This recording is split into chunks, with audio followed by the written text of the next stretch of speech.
안녕하세요. 선한사주입니다. 네, 온 세상이 울긋불긋 너무 예쁜데 저는 추위를 싫어해가지고 참 방콕하게 되는 일이 많은데 좀 애써서 공원도 좀 나가보고 해야 될 것 같습니다. 이 가을이 가기 전에 즐길 걸 좀 즐겨야 되는데 어, 후회할 것 같아서 오늘이라도 가까운 곳이라도 한번 나갔다 와야 될 것 같은 그런 마음이 좀 드네요. 여러분들도 이 가을이 가기 전에 단풍놀이 한번 다녀오세요. 네. 오늘은 이제 영원한 2인자 탈피하기라는 제목으로 강의를 한번 해보려고 하는데요. 일단은 옆에 겁재가 있으신 분이고요. 그리고 태어나신 원령 자체가 본인에게 유리한 원령이 아니라 겁재에게 유리한 원령이고요. 그 다음에 대운의 방향도 본인의 계절이 아니라 겁재에게 유리한 대운으로 흐르고 있기 때문에 이분은 항상 본인이 영원한 2인자라는 느낌을 가지면서 사실 수도 있고요. 그런 인생을 살지 않기 위해서 꾸준히 항상 많이 노력을 하셔야 되는 그런 사주를 가지고 계시는 분이십니다. 아마 본인도 그거를 좀 자각하고 계실 것 같고요. 그걸 위해서 열심히 항상 고군분투하실 것 같습니다. 그러면 이분 사주를 구체적으로 한번 들여다보는 시간을 가져볼게요. 일단은 정사일주세요. 일단은 정사일주는 간여지동이고요.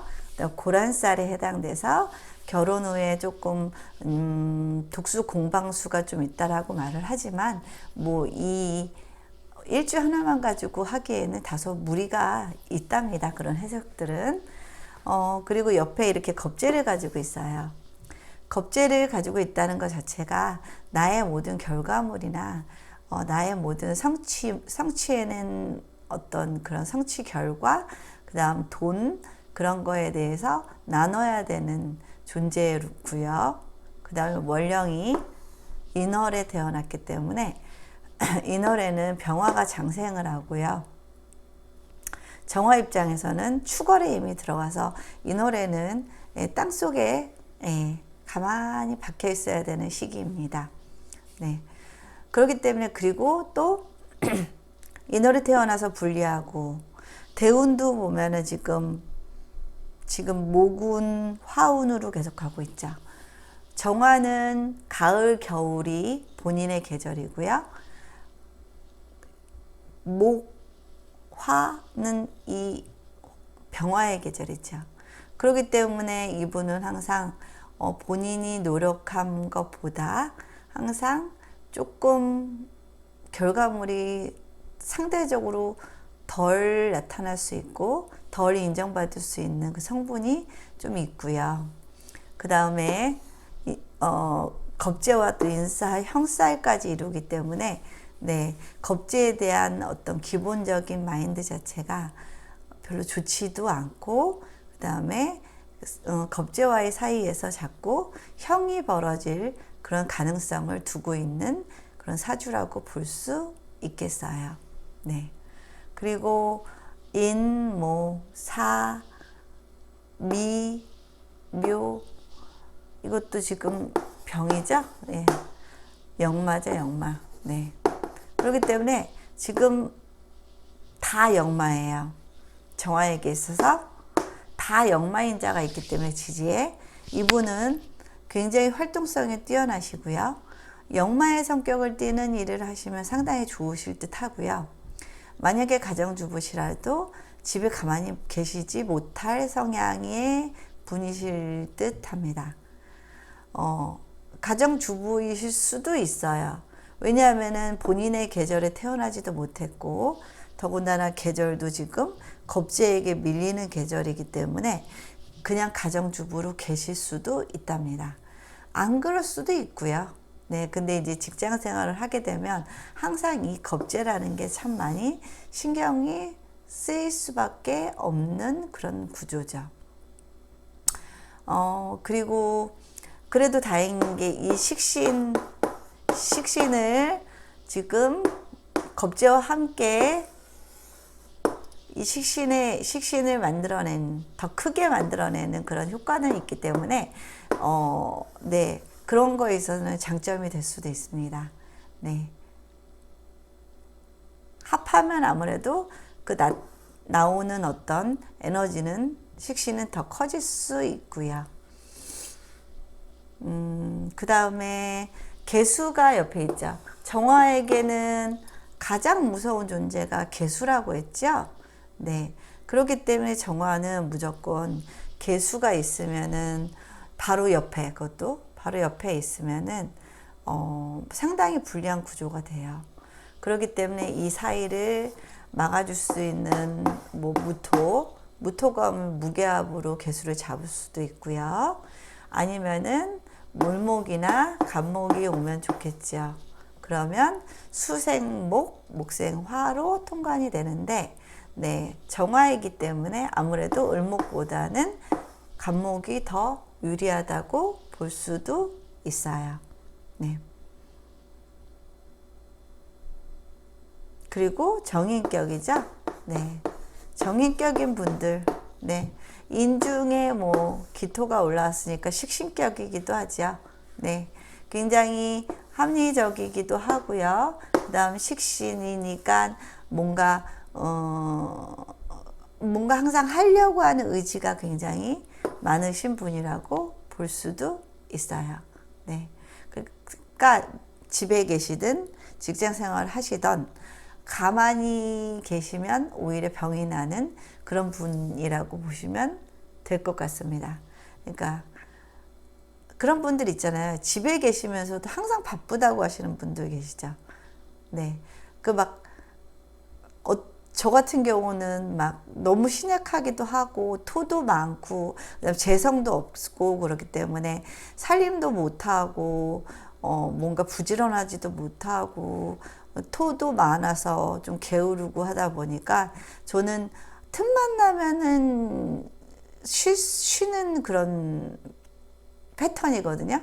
틈나는 대로 눕고 틈나는 대로 쉬는 그런 패턴인데, 이런 분들은 그런 삶과는 완전히 반대의 삶을 사실 가능성이 높고요. 제가 아주 부러워하는 그런 분입니다. 근데 이제 개수가 지금 이제 걸려서 이게 또 자식 자리에 있기도 하고, 그 다음에 정사 고란살 간여지동인데 또 성으로 보면 남편이 되기도 하잖아요. 그러니까 남편이 힘들게 할 수도 있고요. 그쵸? 그리고 남편이 자식 자리에 있는 거 보면 자식처럼 다 일일이 챙겨줘야 되는 그런 남편일 수도 있고, 아니면 남편이 연하일 수도 있고요. 아니면은 남편에 대한 기본적인 인식이 한 자식 정도로 그냥 아이고 귀여워해 줘야 되는 그런 남편으로 인식을 하고 있을 수도 있고요. 네. 그 다음에 자식이라면 좀 몸이 아니라 그 좀 신경이 많이 쓰이는 자식이거나 힘들게 하는, 조금 어렸을 때부터 뭐 병치레를 하든 뭐 예민하든 뭔가 엄마를 힘들게 하는 그런 자식일 수도 있어요. 그렇지만 자식 입장에서 보면은 자식은 밑에 천을귀인을 깔고 있고, 네. 그렇기 때문에 자식 자체는 좋은 모습으로 있어요. 근데 엄마한테는 이 자식이 좀 버거울 수도 있답니다. 그리고 남편이라면 남편이 밑에 식신을 깔고 있으니까, 자식 자리에 있고 밑에 식신을 깔고 있으니까 그야말로 일거수일투족 다 챙겨줘야 되는 남편이고, 남편은 해야 되는 일보다는 본인이 하고자 하는 어떤 그런 욕구가 강한 남편이라서 조금 토닥토닥 키워줘야 되는 그런 남편의 모습일 수도 있습니다. 사람마다 다르겠습니다. 이거는 네, 모든 가능성을 다 열어놓고 저는 해석을 하는 거예요. 이거는 상담을 통해서 이제 남편으로 쓰는지 자식으로 쓰는지는 상담을 통해서 이끌어 가면서 알게 되는 부분입니다. 그렇기 때문에 사주라는 거는 딱 사주만 보고 완벽하게 말을 할 수는 없어요. 상담을 통해서 반드시 알아가면서 아, 이분은 이거를 이렇게 쓰시는구나를 예, 알게 되지, 사실은 사주만 보고 완벽하게 안다는 거는 제가 보기에는 그거는 불가능하다고 봅니다. 네. 일단은 그러면 오행이 다 있나요? 목, 화, 토, 금이 없네요. 금이 없어요. 무자 심리도 중요하죠. 이렇게 지금 정화에 할 일은 금을 익히는 일이잖아요. 그쵸? 목으로 힘을 받아서 땔감으로 받아서 금을 익히는 일인데 금 성분이 없어요. 금 성분이 없다는 거는 결국에는 정화에 할 일이 없다는 거죠. 인월에 금이 있기는 할까요? 금은 4월 달에 새로 장생을 하는데 있지도 않고요. 그리고 원국에도 금이 없기 때문에 이분은 좀 본인의 적성이나 진로를 찾는데 약간의 애로가 있었을 것으로 보입니다. 네. 정화해야 할 일인 금이 없으면 뭘 해야 할지 막막하잖아요. 그쵸? 네. 그러면은 이제 금이 오면은 이럴 때 일을 할 수가 있겠죠. 그리고 본인이 해야 되는 일이 좀 명확하게 이제 좀 정해지는 그런 시기라고 볼 수 있어요. 그리고 정화이기 때문에 이때부터 힘이 이제 본인의 힘이 생기는 시점이지요. 이때까지는 병화의 시점이고요. 그렇죠? 그러니까 조금 인생 후반기에 본인의 전성기를 맞이하기도 하고요. 네. 그러면 일단은 네, 운을 한번 볼까요? 일단 임묘진 네, 임묘진 봄대운이죠. 봄대운에는 이제 절태양으로서 정화가 힘이 가장 없을 때지요. 네, 좀 있는 듯 없는 듯 조용히 있겠죠. 네, 천간에는 이제 같은 정화가 왔고, 네, 그 다음에 이때는 상관이 왔네요. 그러면 이때는 친구와 열심히 잘 뛰어놀고, 이제 상관이 오면, 사춘기 때 상관이 오면은, 조금, 사춘기를 좀 심하게 하는 경우도 있고요. 약간의 반항성, 남들과 좀 달라서 방콕을 하거나 아니면은 뭔가 본인의 철학이 나름대로 생겨서 굉장히 남들과 본인은 다르다라는 인식을 하게 되고 본인 안에 좀 갇힐 수도 있고요. 아무튼 상관이 온다는 거는 조금 사춘기를 심하게 할 수 있는 요인은 좀 된답니다. 그 다음에 사오미, 네, 본인의 뿌리를 얻었지요. 네, 이 사주로 보면은 일단은 월령 득했고요, 월지도 득했고요, 그렇죠? 그러면 일단 신강하다고 볼 수 있죠. 네, 그런 상태에서 본인의 뿌리까지 이제 있으니까, 네, 이때부터 본인의 뿌리를 얻으면서 주관도 생기고 본인의 어떤 인생에 대한 철학이 많이 형성될 수 있는 그런 시기라고 보입니다. 그리고 이때 열심히 일하셨을 것 같고요. 식신운이 왔고 본인의 뿌리도 왔고요. 예, 직장생활 아주 열심히 하셨을 듯 하고요. 그 다음에 재가 왔죠. 그러면 식신생 재가 이루어지면서 이제 그동안 했던 거에 대해서 이제 조금 결과물을 볼 수 있는 시점이라고 볼 수 있죠. 그렇죠? 결과물을 좀 볼 수 있어요. 그동안 열심히 노력한 거에 대해서. 경금은 쓰임이 괜찮은데 정화랑 신금은 좀 쓰임이 안 맞죠? 신금은 정화에 이미 경금 때 정화의 재련을 다 받아서 이제 정화가 더 이상 필요 없는 금의 상태가 신금인데, 예, 글자가 안 맞고 더군다나 이 옆에 있는 겁재인 병화가 신금을 합해서 네, 가져가네요. 그죠? 그러면은 나랑 둘이 열심히 일한 거에 대해서 결과물은 겁재에게 좀 많이 뺏기는 그런 구조의 시기일 수도 있죠. 같이 했는데 같이 했으면 5대5로 가져야 되는데 이럴 때는 같이 했는데 뭐 3대7 이런 식으로 겁재에게 유리한 대운이라고 볼 수 있어요. 그리고 이때는 미니까 정미하면은 뭐 양인이죠. 네. 본인이 굉장히 강해지는 시점이에요. 안 그래도 본인이 약하지는 않은데요. 그쵸? 그 다음에 이제 가을 대운이 와서 이제 정화가 본격적으로 뭔가 일을 할 수 있는 시점이고요. 정화가 필요한 시점이에요. 필요한 시점인데 천간에 다시 이제 임계수가 또 오네요. 그쵸? 그러면은 금생수 돼서 수가 많이 강조된 기둥이 되겠죠. 그쵸? 그러면 이때는 좀 건강을 많이 주의하셔야 될 듯합니다. 네. 이때 무토는 그래도 상관이 와서 물론 사춘기는 심하게 겪긴 했겠지만 무토가 무괴합으로 해서 사춘기 극복도 잘 되고 개수로부터의 위험성도 많이 없앴다고 보입니다. 그래서 이때는 제가 보기에는 건강주의.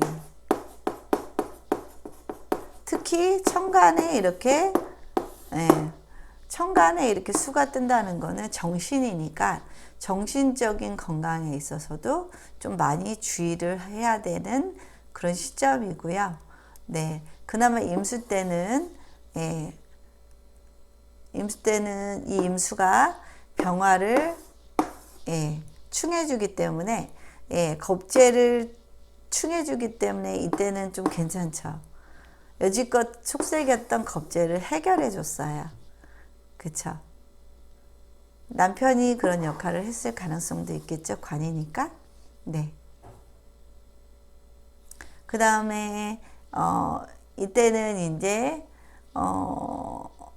여기 정화의 입장에서는 이제 천을귀인이긴 한데 묘충은 일어나죠. 네. 그쵸? 그러니까 이때는 자식의 건강이나 그런 거에 있어서 좀 신경을 써주시는 게 좋을 듯 합니다. 네. 그리고 이제 가불목이 오면 일단은 이 개수로부터의 극을 막을 수 있는 시점이라 오히려 노년에 더 좋을 수 있고요. 그 다음에 술은 묘술 합으로 해서 지지의 화기를 더 강하게 만들어 주고 있고요. 그 다음에 사술 원진, 나이 먹어서 뭐 사술 원진이 있어봤자 이때 뭐 이혼을 할 것 같지는 않고요. 네, 술미 형살, 네, 뭐 건강으로 인해서 뭐 수술 정도는 할 수는 있지만 그래도 갑이 떴기 때문에 네, 이겨낼 수 있을 거라고 보입니다. 네. 그 다음에 이제 일단은 정화에게는 편인대운이니까 이제 건강, 나이 먹어서 편인이 오면은 도식을 하기 때문에 건강 주의를 해야겠고요. 그 다음에 이 개수가 뿌리를 얻고요. 그죠?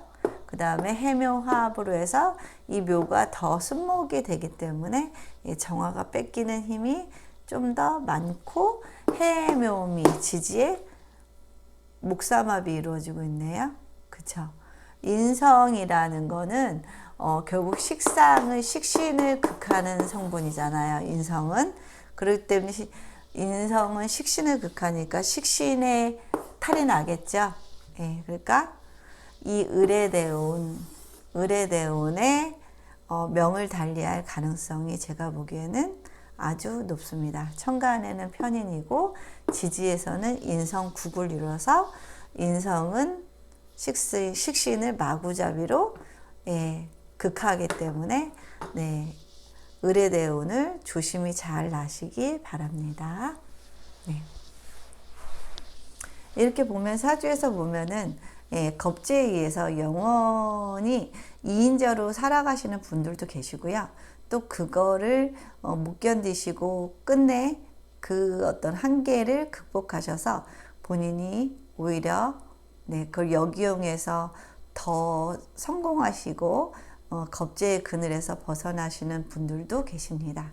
네, 그거는 본인이 인생을 어떻게 꾸려가느냐에 따라서 많이 달라질 수 있는 부분이기는 합니다. 그렇지만 구조적으로 확실히 이인자에게 좀 밀릴 수 있는 그런 사주에 있어서는 남들보다 몇 배의 노력은 더 필요할 듯 보이고요. 그리고 그렇게 치열하게 살고 싶지 않다면 내가 조금 덜 갖고 덜 누리고 그냥 조금 내 마음 편하게 사는 것도 하나의 방법일 수 있습니다. 예, 세상에 정답은 별로 없다고 생각해요. 결국에는 가치관도 본인이 만들어가는 거고요. 예, 본인의 가치관대로 살아가고, 예, 그래서 행복하다면 저는 그것 또한 응원해드리고 싶습니다. 네, 오늘의 강의는 이걸로 마치고요. 내일 또 뵙겠습니다. 감사합니다.